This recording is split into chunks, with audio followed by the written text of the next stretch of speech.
ഇസ്രായേലിന്റെ പ്രധാനമന്ത്രി അടക്കം വധിക്കാൻ ഇറാൻ തയ്യാറെടുക്കുന്നതായ വിവരം ഇസ്രായേലിന്റെ ഇന്റലിജൻസ് റിപ്പോർട്ട് ചെയ്യുന്നു. വളരെ ശ്രദ്ധയോടുകൂടിയാണ് ഇനിയുള്ള ദിവസങ്ങളിൽ ഇസ്രായേലുമായിട്ട് ബന്ധപ്പെട്ട ഭരണാധികാരികളും ഉദ്യോഗസ്ഥരും കഴിയേണ്ടത് എന്ന തരത്തിലുള്ള ഒരു റിപ്പോർട്ട് ഇന്റലിജൻസിൻ്റെതായി ഇപ്പോൾ പുറത്തു വന്നു. അതോടുകൂടി ഇസ്രായേലിന്റെ പ്രധാനമന്ത്രി നെതന്യാഹു അടക്കമുള്ള നേതാക്കൾക്ക് സുരക്ഷ ഇരട്ടിയാക്കിയിരിക്കുന്നു എന്ന തരത്തിലാണ് പടിഞ്ഞാറൻ മീഡിയകളൊക്കെ ഈ വിഷയവുമായിട്ട് ബന്ധപ്പെട്ട് പ്രാധാന്യത്തോടെ റിപ്പോർട്ട് ചെയ്തുകൊണ്ടിരിക്കുന്നത്.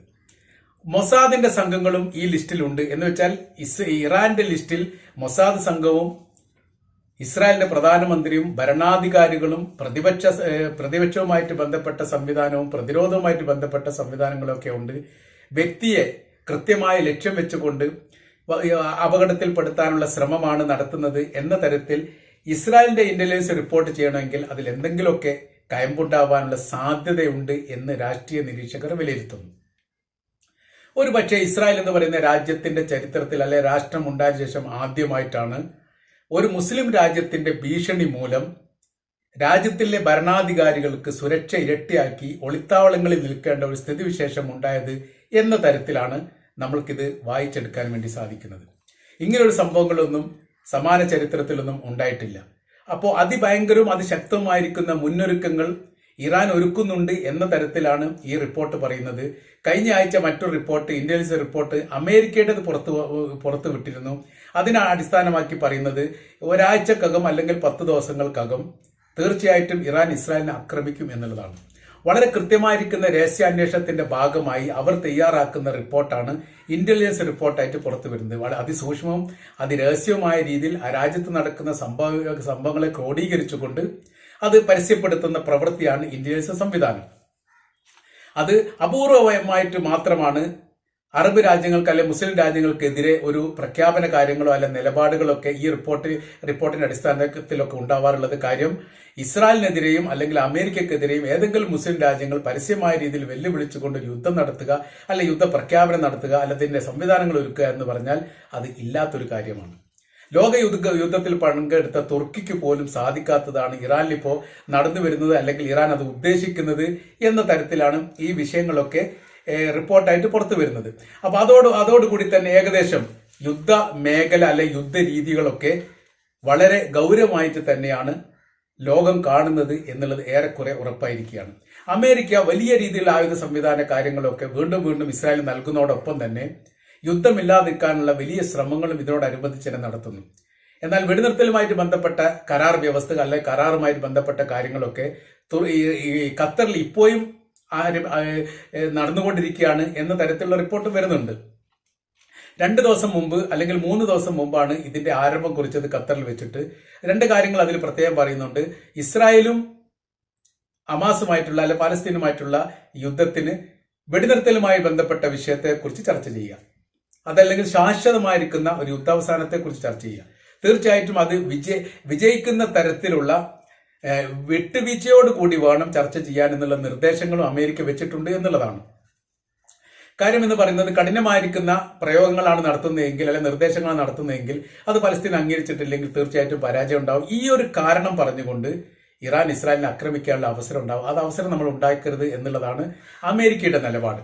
ആ നിലപാടിൽ ഊന്നിരിക്കുന്ന ചർച്ചയാണ്. പക്ഷേ ആദ്യത്തെ ഘട്ടത്തിൽ തന്നെ വിഷയം എന്ന് പറയുന്നത് ഹമാസ് ഈ മധ്യസ്ഥ ശ്രമം ബഹിഷ്കരിച്ചു എന്നതാണ്. ഹമാസ് അത് പറഞ്ഞതിന്റെ കാര്യം എന്ന് പറഞ്ഞാൽ മുമ്പേ പറയപ്പെട്ട കാര്യങ്ങളുടെ ആവർത്തനങ്ങൾ തന്നെ പറയാനുള്ളൂ. അതല്ലെങ്കിൽ മുമ്പ് തീരുമാനിച്ച കാര്യങ്ങൾ നടപ്പിലാക്കേണ്ട ആവശ്യം മാത്രമേ ഉള്ളൂ. വീണ്ടും ഇങ്ങനെ ചർച്ച നടത്തേണ്ട കാര്യമൊന്നും ഇല്ല എന്നുള്ളത്. അപ്പോൾ ഇറാൻ പരസ്യമായ രീതിയിൽ പലസ്തീന് വേണ്ടി രംഗത്ത് വന്നു എന്നതിനാൽ ഹമാസിന് കുറച്ചുകൂടി ധൈര്യം കിട്ടിയിരിക്കുന്നു എന്നുള്ള നിലപാടുകളും ചില രാഷ്ട്രീയ വൃത്തങ്ങളൊക്കെ അഭിപ്രായപ്പെട്ടതായിട്ട് നമുക്ക് കാണാൻ വേണ്ടി സാധിക്കും. അതുകൊണ്ട് അവർ ഒരു കടുംപിടുത്തത്തിന് തയ്യാറാണ് എന്നുള്ളതും അല്ലെങ്കിൽ യുദ്ധം എത്രത്തോളം മുന്നോട്ട് പോവുകയാണെങ്കിൽ തങ്ങൾക്ക് അതിന് പ്രശ്നമില്ല എന്ന തരത്തിലുള്ള വിവരങ്ങളൊക്കെയാണ് യഥാർത്ഥത്തിൽ ഈ വിഷയവുമായിട്ട് ബന്ധപ്പെട്ട് ഇപ്പോൾ പുറത്തു വരുന്നത്. ഇസ്രായേലിനെ സംബന്ധിച്ചിടത്തോളം അവിടെ ആഭ്യന്തരപരമായിരിക്കുന്ന വിഷയങ്ങളിലൊക്കെ ഇതൊരു വലിയ ഗൗരവപരമായ ഒരു വിഷയം തന്നെ ആയി മാറിയിരിക്കുകയാണ്. അതായത് ഇപ്പോഴത്തെ നിലവിലെ സാഹചര്യത്തിൽ കഴിഞ്ഞ ഒരു 2-3 മാസമായിട്ട് ബന്ദികളെ കുറിച്ചുള്ള ഒരു ചർച്ചയും പ്രധാനമന്ത്രി നടത്തുന്നില്ല, അവരെ മോചിപ്പിക്കുന്നതുമായിട്ട് ബന്ധപ്പെട്ട ഒരു കാര്യത്തെക്കുറിച്ച് സംസാരിക്കുന്നില്ല എന്നൊരു വലിയൊരു പ്രയാസം ബന്ദികളുടെ ബന്ധുക്കൾക്കുണ്ട് എന്നുള്ളതും അത് വീണ്ടും വീണ്ടും ആവർത്തിച്ചുകൊണ്ടിരിക്കുന്ന സമയത്ത് പോലും വേണ്ട രീതിയിലുള്ള ഒരു മറുപടി പ്രധാനമന്ത്രിയുടെ ഭാഗത്തുനിന്നോ മന്ത്രിസഭയുടെ ഭാഗത്തുനിന്നോ ഉണ്ടാവാത്തതിന്റെ നീരസവും പ്രയാസവും ബന്ദികളുടെ ബന്ധുക്കൾ പ്രകടിപ്പിക്കുന്നതായിരിക്കുന്ന റിപ്പോർട്ടും പുറത്തു വരികയാണ്. അപ്പോൾ നിലവിലെ സാഹചര്യം എന്ന് പറയുന്നത് യുദ്ധം ഉണ്ടാവാനുള്ള സാധ്യതയിലേക്ക് കാര്യങ്ങൾ പോകുന്നത് തന്നെ വലിയ രീതിയിലുള്ള ഭയപ്പാടാണ്. ലോകത്തെ മുഴുവൻ അക്ഷരാർത്ഥത്തിൽ ഭയപ്പാടിലൂടെ നിർത്താൻ വേണ്ടിയിട്ട് ഇത്രയും ദിവസം ഇറാന് സാധിച്ചു എന്നുള്ളത് തന്നെ വലിയ വിജയമായിട്ട് നിരീക്ഷിക്കുന്ന രാഷ്ട്രീയ നിരീക്ഷകരും ഈ വിഷയത്തിലുണ്ട്. ഇതിനെക്കുറിച്ച് സമാനമായ രീതിയിലുള്ള കാര്യങ്ങൾ പറയുന്നത് റഷ്യയും അമേരിക്കയും തമ്മിൽ മുമ്പ് നടത്തിയിരുന്ന പല ശീതസമരത്തിന് തുല്യമായിരിക്കുന്ന ഒരു സാഹചര്യങ്ങൾ ഇപ്പോൾ മിഡിൽ ഈസ്റ്റുമായിട്ട് ബന്ധപ്പെട്ട് വന്നിരിക്കുന്നു എന്നുള്ളതാണ്. യുദ്ധമുണ്ടോ എന്ന് ചോദിച്ചാൽ ഇല്ല, ഇല്ലയെന്ന് ചോദിച്ചാൽ ഉണ്ട്. ആ തരത്തിലായിരുന്നു. കയറ്റുമതി ഇറക്കുമതിയുമായിട്ട് ബന്ധപ്പെട്ട കാര്യത്തിലും വിദേശ വിനിമയ സംബന്ധമായിരിക്കുന്ന കാര്യത്തിലും പരസ്പരം എംബസിയും കോൺസുലേറ്റുമായിട്ട് ബന്ധപ്പെട്ട കാര്യത്തിലൊക്കെ വലിയ രീതിയിലുള്ള പ്രശ്നങ്ങളായിരുന്നു ശീതസമര കാലത്ത് റഷ്യയിലും അമേരിക്കയിലും ഉണ്ടായിരുന്നു. അതുകൊണ്ട് വലിയ സാമ്പത്തിക തകർച്ചയുണ്ടായി. യുദ്ധത്തിനേക്കാൾ മാരകമായിരുന്നു ശീതസമരം എന്ന് പോലും അഭിപ്രായപ്പെട്ടിട്ടുണ്ട്. വിദേശകാര്യവുമായിട്ട് ബന്ധപ്പെട്ട എല്ലാ സംവിധാനങ്ങളും അടഞ്ഞു പോയിരിക്കുന്നു.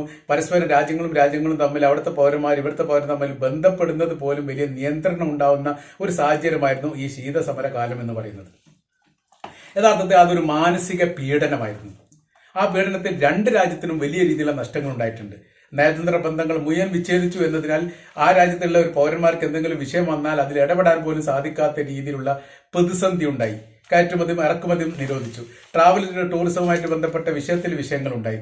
അങ്ങനത്തെ വലിയ ഒരു സമരം 2 കൂട്ടരുടെയും സാമ്പത്തിക മേഖല വല്ലാത്ത രീതി തകർത്തെറിഞ്ഞതിന് ശേഷമാണ് ആ സമര രീതികളൊക്കെ പതുക്കെ പിന്നെ മാറി തുടങ്ങിയത്. 2 രാജ്യത്തിനും നഷ്ടമുണ്ടായി എന്ന് പറയുന്ന സമയത്ത് 2 കൂട്ടർ പിന്നെ വിട്ടുവീഴ്ചയ്ക്ക് തയ്യാറായിട്ടാണ് ശീതസമരം അവസാനിച്ചത്. സമാനമായിരിക്കുന്ന സാഹചര്യം മിഡിൽ ഈസ്റ്റുമായിട്ട് ബന്ധപ്പെട്ട് ഇപ്പോൾ ഉണ്ടാകുന്നു. യുദ്ധം ഉണ്ടോ എന്ന് ചോദിച്ചാൽ യുദ്ധമില്ല, ഇല്ലെന്ന് ചോദിച്ചാൽ ഉണ്ട്. ആ തരത്തിലാണ് സ്ഥിതി കാര്യങ്ങളൊക്കെ പോകുന്നത്. ഇറാൻ യുദ്ധം ചെയ്യുമെന്ന് ഇന്റലിജൻസ് റിപ്പോർട്ടുകളൊക്കെ ഇസ്രായേലിൻ്റെത് വന്നു, ഈ അമേരിക്കയുടേത് വന്നു, ബ്രിട്ടന്റേത് വന്നിട്ടുണ്ട് എന്ന് പറയുന്നു. അതിന്റെ റിപ്പോർട്ട് കാര്യങ്ങളൊന്നും ഇതുവരെ നിലവിൽ പുറത്തു വന്നതായിട്ട് കാണുന്നില്ല. ഏതായിരുന്നാലും യുദ്ധ സാഹചര്യങ്ങളും സമാനമായിരിക്കുന്ന സംവിധാനങ്ങളും ഒരുക്കുന്നു. അപ്പൊ എന്തൊക്കെ രീതിയിലുള്ള സഹായങ്ങളാണ് അല്ലെങ്കിൽ എന്തൊക്കെ രീതിയിലുള്ള പ്രതിരോധ സംവിധാനമാണ് ഒരുക്കേണ്ടത് എന്ന് ഇറാൻ ആലോചിക്കുന്നു. അപ്പോൾ ഇറാനുമായിട്ട് പിന്തുണയ്ക്കുന്ന പല രാജ്യങ്ങളുമായിട്ട് സൈനികപരമായിരിക്കുന്ന സഹായത്തെക്കുറിച്ച് അഭ്യർത്ഥിക്കുകയോ അതല്ലെങ്കിൽ അവർ സഹായിക്കുകയോ ചെയ്യുന്ന ഏറ്റവും കൂടുതൽ സഹായങ്ങൾ ചെയ്തുകൊണ്ടിരിക്കുന്നത് റഷ്യയാണ്. അപ്പോൾ റഷ്യ വലിയ രീതിയിലുള്ള യുദ്ധ സാമഗ്രികളും സംവിധാനങ്ങളും ഒക്കെ നിരന്തരം എന്ന് പറഞ്ഞ പോലെ ഇറാന്റെ തലസ്ഥാനമായിരിക്കുന്ന തെഹ്റാന്റെ എയർപോർട്ടിലേക്ക് ഇറങ്ങിക്കൊണ്ടേയിരിക്കുന്നു. അത് വലിയ രീതിയിലുള്ള സംവിധാനങ്ങൾ കാര്യങ്ങൾ ഒരുക്കുന്നു. ഈ ഭാഗത്താണെങ്കിൽ ഇസ്രായേലിനെ സംരക്ഷിക്കാൻ വേണ്ടി പരമാവധി ആയുധങ്ങളുമായിട്ട് അമേരിക്കൻ കപ്പലിൽ നിരന്തരം എന്ന് പറഞ്ഞ പോലെ വന്നുകൊണ്ടിരിക്കുന്നു. ഈ ഗസയുടെ അകത്താണെങ്കിൽ ഇസ്രായേൽ യുദ്ധത്തിന്റെ കാഠിന്യം കുറച്ചിട്ടൊന്നുമില്ല, അത് അങ്ങനെ നടക്കുന്നു. തിരിച്ചടിയും അങ്ങനെ ആ ഭാഗത്തുനിന്ന് ഉണ്ടാവുന്നു എന്ന തരത്തിലുള്ള റിപ്പോർട്ടും പുറത്തു വരുന്നു. അപ്പോൾ 2 രാജ്യങ്ങളും അല്ലെങ്കിൽ 2 സൈനിക ശക്തിയുള്ള രാജ്യങ്ങളുടെ പിന്തുണയോടുകൂടി തന്നെ വലിയ രീതിയിലുള്ള യുദ്ധത്തിലുള്ള തയ്യാറെടുപ്പുകൾ ഏറെക്കുറെ ഈ മേഖലയിൽ പൂർത്തിയായിക്കൊണ്ടിരിക്കുകയാണ്. അപ്പൊ യുദ്ധം ആരംഭിച്ചു കഴിഞ്ഞാൽ അതിനെക്കുറിച്ചും ഈ അമേരിക്കയെ സംബന്ധിച്ചിടത്തോളം അമേരിക്ക വല്ലാത്ത രീതിയിൽ ചിന്തിക്കുന്നു എന്ന തരത്തിലും ഇതിനോടനുബന്ധിച്ച് നമ്മൾ വായിക്കേണ്ടതാണ്. അവർ പറയുന്ന കാര്യം ഈ യുദ്ധം ആരംഭിച്ചു കഴിഞ്ഞാൽ എന്ന് വെച്ചാൽ ഇറാൻ ഇസ്രായേലിനെ ആക്രമിച്ചു കഴിഞ്ഞാൽ പിന്നീട് വ്യത്യസ്ത ഭാഗങ്ങളിൽ നിന്ന് ഇസ്രായേലിനെ ആക്രമിക്കുന്ന ഒരു സ്ഥിതിവിശേഷം ഉണ്ടാവും എന്ന് ഏറെക്കുറെ ഉറപ്പാണ്. വ്യത്യസ്ത ഭാഗം എന്ന് പറഞ്ഞാൽ സിറിയയുടെ ഭാഗത്തുനിന്ന് ഉണ്ടാവും, അത് ഇസ്രായേലിന്റെ അതിർത്തി പങ്കിടുന്ന രാജ്യമാണ്. ലെബനാന്റെ ഭാഗത്ത് നിന്നുണ്ടാവും, അത് അതിർത്തി പങ്കിടുന്ന രാജ്യമാണ്. ഇറാഖിന്റെ ഭാഗത്തുനിന്നുണ്ടാവും, അത് അതിർത്തി പങ്കിടുന്ന രാജ്യമാണ് ഏറെക്കുറെ. അങ്ങനെ വ്യത്യസ്ത ഈ രാജ്യങ്ങൾ 5ഓളം രാജ്യങ്ങൾ നേർക്കുനേരെ വളഞ്ഞുകൊണ്ടിട്ട് ഇസ്രായേലിന് ആക്രമണ സ്ഥിതിവിശേഷം വരും. ഇറാന് നേരിട്ടുള്ള ഒരു ആക്രമണം ഉണ്ടാവും. ഇറാനിന് നേരിട്ടുള്ള ആക്രമണം എന്ന് പറഞ്ഞാലും ഇസ്രായേൽ നേരിട്ട് ഇറാനിലേക്ക് ആക്രമണം എന്ന് പറഞ്ഞാലും വൈദൂരമുണ്ട്. 2000 കിലോമീറ്ററിന്റെ വ്യത്യാസം ഏറെക്കുറെ ഉണ്ട്. അതുകൊണ്ട് ഒരു രാജ്യത്തിന്റെ അതിർത്തി കടന്ന് മാത്രമേ ഇവർക്ക് പരസ്പരം അങ്ങോട്ടും ഇങ്ങോട്ടും ആക്രമിക്കാൻ പറ്റൂ. പക്ഷെ സിറിയയെ സംബന്ധിച്ചിടത്തോളം, ലെബനാനെ സംബന്ധിച്ചിടത്തോളം അതിന്റെ ആവശ്യമില്ല, ഇറാഖിനെ സംബന്ധിച്ചിടത്തോളം അതിന്റെ ആവശ്യമില്ല. അവർക്ക് നേരിട്ട് ആക്രമിക്കാൻ പറ്റും. ഈ മേഖലയിൽ മുഴുവനും യഥാർത്ഥത്തിൽ ഇറാന്റെ മലീഷ്യ വിഭാഗം പ്രവർത്തിക്കുന്നുണ്ട്. അതുകൊണ്ട് ഈ രാജ്യത്തെ സജീവമാക്കുക എന്നുള്ളത് അവരെ സംബന്ധിച്ചിടത്തോളം, ഇറാനെ സംബന്ധിച്ചിടത്തോളം വളരെ എളുപ്പമാണ്. ഇസ്രായേലിനെ സംബന്ധിച്ചിടത്തോളം ഇസ്രായേലിന്റെ അകത്ത് കയറിയിട്ട് അമേരിക്കയ്ക്ക് പ്രതിരോധം ഉണ്ടാക്കുക എന്ന് പറഞ്ഞാൽ ഏറെക്കുറെ പ്രയാസമാണ്. അങ്ങനെ ഉണ്ടായാൽ അറബ് രാജ്യങ്ങളിലുള്ള അമേരിക്കയുടെ സൈനിക താവളത്തിന് നേരെ ആക്രമിക്കാനുള്ള സാധ്യത വളരെ കൂടുതലാണ്. അതിന്റെ ഉദ്ഘാടനം എന്ന് പറഞ്ഞോടാണ് ജോർദാനിലെ അമേരിക്കൻ സൈനിക താവളത്തിന് നേരെ ഹിസ്ബുള്ള ഗ്രൂപ്പ് ആക്രമണം നടത്തി. കഴിഞ്ഞ മാസം 3 അമേരിക്കൻ സൈനികർ മരണപ്പെട്ടതോടുകൂടി ആ രാജ്യം അമേരിക്ക തന്നെ വലിയ രീതിയിൽ പ്രതിസന്ധിയായി. ഇതിനെ തിരിച്ചടിക്കും എന്ന് പറയാന്നല്ലാതെ ഏത് തരത്തിൽ തിരിച്ചടിക്കണം എന്ന് ആലോചിക്കാൻ തന്നെ അവർക്ക് ഏകദേശം 2 ആഴ്ചയെങ്കിലും വേണ്ടി വന്നു. 2 ആഴ്ചയോ അല്ലെങ്കിൽ 3 ആഴ്ചയോ കഴിഞ്ഞതിന് ശേഷമാണ് ഇറാഖിലെ ഹിസ്ബുള്ള ഗ്രൂപ്പിന്റെ മേഖലയിൽ അവർ സ്ഫോടനം നടത്തിയതായിരിക്കുന്ന വിവരങ്ങൾ പുറത്തു വന്നത്. അപ്പോൾ യഥാർത്ഥത്തിൽ പെട്ടെന്ന് പ്രതികരിക്കാൻ പോലും സാധിക്കാത്ത വിധം അമേരിക്ക ഞെട്ടിപ്പോയിരിക്കുന്ന ഒരു അക്രമമായിരുന്നു ഈ ഭാഗത്ത്, ജോർദാന്റെ ഭാഗത്ത് ഹിസ്ബുള്ള ഗ്രൂപ്പ് നടത്തിയത്. അത് ഇറാനാണ് നടത്തിയെന്ന് ആദ്യഘട്ടത്തിൽ പറഞ്ഞിരുന്നു. പിന്നെ അന്വേഷണത്തിൽ ഹിസ്ബുള്ള ഗ്രൂപ്പാണെന്ന് മനസ്സിലായി. അത് ഇറാഖിൽ നിന്നാണ് വന്നതെന്ന് മനസ്സിലായി. പിന്നീടാണ് ഇറാഖിലെ ഹിസ്ബുള്ള ഗ്രൂപ്പിന്റെ മേഖലയിലേക്ക് ആക്രമണം നടത്തിയതായിരിക്കുന്ന വിവരങ്ങളൊക്കെ പുറത്തു വന്നത്. അപ്പൊ യഥാർത്ഥത്തിൽ ഇതിന്റെ റൂട്ട് കാര്യങ്ങൾ ഇപ്പോഴും കൃത്യമല്ല. അമേരിക്കയെയും ഇസ്രായേലിനെയും ഒക്കെ വല്ലാത്ത രീതിയിൽ ഭയപ്പെടുത്തുന്ന കാര്യം എന്ന് പറയുന്നത് അക്രമം എന്നുള്ളത് മാത്രമല്ല, അതിനെ പ്രതിരോധിക്കാൻ ഏറെക്കുറെ സാധിക്കുമെന്ന് അവർ വിശ്വസിക്കുന്നുണ്ട്. അതൊന്നും അല്ല വിഷയം. ഇറാന്റെ കൈവശത്തിലും ഹിസ്ബുള്ള ഗ്രൂപ്പിന്റെ കൈവശത്തിലൊക്കെയുള്ള അത്യാധുനികമായിരിക്കുന്ന ആയുധങ്ങളുടെ കലവറയെക്കുറിച്ചും അതിന്റെ ശക്തിയെക്കുറിച്ചും അതിന്റെ പ്രതിരോധ സംവിധാനത്തെക്കുറിച്ചും ഇപ്പോഴും കൃത്യമായ രീതിയിലുള്ള അറിവ് ഇവർക്കില്ല എന്നുള്ളതാണ്. ശത്രു ആക്രമിക്കുന്ന സമയത്ത് പ്രതിരോധിക്കണമെങ്കിൽ അവര് തങ്ങൾക്ക് നേരെ ആക്രമിക്കുന്ന വസ്തുക്കളുടെ കാഠിന്യവും ശക്തിയും എത്രത്തോളം ഉണ്ട് എന്ന് യഥാർത്ഥത്തിൽ മനസ്സിലാകേണ്ടതുണ്ട്. അത് മനസ്സിലാക്കാൻ ആർക്ക് സാധിച്ചിട്ടില്ല? ഇപ്പോൾ അമേരിക്ക ഇസ്രായേലിന് സാധിച്ചിട്ടില്ല എന്നൊരു ഭയപ്പാടുണ്ട്. അതുകൊണ്ടാണ് പ്രതിരോധ സംവിധാനത്തിന്റെ ശക്തമായിരിക്കുന്ന ഒരു നിർമ്മിതിയാണ് യഥാർത്ഥത്തിൽ ഇസ്രായേലിന്റെ അയൺ ഡോം എന്ന് പറയുന്ന സംവിധാനം. ഈ അയൺ ഡോം എന്ന് പറയുന്ന സംവിധാനത്തിനെ തകർത്തുകൊണ്ടാണ് പല റോക്കറ്റുകളും അതല്ലെങ്കിൽ പല ഡ്രോണുകളും ഇസ്രായേലിലേക്ക് പതിക്കുന്നത്. അതിനെക്കുറിച്ച് ഇപ്പോഴും ഇസ്രായേൽ തന്നെ അന്ധമായ രീതിയിലാണ്, അവർക്ക് തന്നെ കൃത്യമായ രീതി മനസ്സിലാകുന്നില്ല. പ്രതിരോധ സംവിധാനത്തെ തകർക്കാൻ പാകത്തിലുള്ള എന്ത് സംവിധാനമാണ് അവരുടെ കൈവശത്തിലുള്ളത് എന്നതിനെക്കുറിച്ച് പഠിക്കാൻ ഇവർക്ക് സാധിച്ചിട്ടില്ല. അങ്ങനത്തെ വലിയൊരു പ്രതിസന്ധിയിൽ യഥാർത്ഥത്തിൽ ഇസ്രായേലുണ്ട്. അമേരിക്കയെ സംബന്ധിച്ചിടത്തോളം ഊത്തികൾ അമേരിക്കയുടെ കപ്പലിനൊക്കെ ആക്രമിക്കുന്ന സമയത്ത് അവർക്കും പ്രതിരോധിക്കാൻ സാധിക്കാത്തൊരു സംവിധാനമുണ്ട്. ഊത്തികൾ ഉപയോഗിക്കുന്ന ആയുധ സംബന്ധമായിരിക്കുന്ന കാര്യത്തെക്കുറിച്ച് കൃത്യമായിരിക്കുന്ന ഒരു അറിവ് കിട്ടാൻ വേണ്ടി അമേരിക്കയ്ക്ക് സാധിച്ചിട്ടില്ല എന്ന ഒരു സ്ഥിതിവിശേഷം നിലവിൽ നിലനിൽക്കുകയാണ്. അപ്പൊ ഇതെല്ലാം കൂടി കൂട്ടി വായിക്കുന്ന സമയത്ത് വലിയ പ്രതിസന്ധിയിലേക്ക് യഥാർത്ഥത്തിൽ അമേരിക്കയും ഇസ്രായേലും പോയിക്കൊണ്ടിരിക്കുകയാണ് എന്നാണ് നമുക്ക് മനസ്സിലാക്കാൻ വേണ്ടിയിട്ട് സാധിക്കുന്നത്.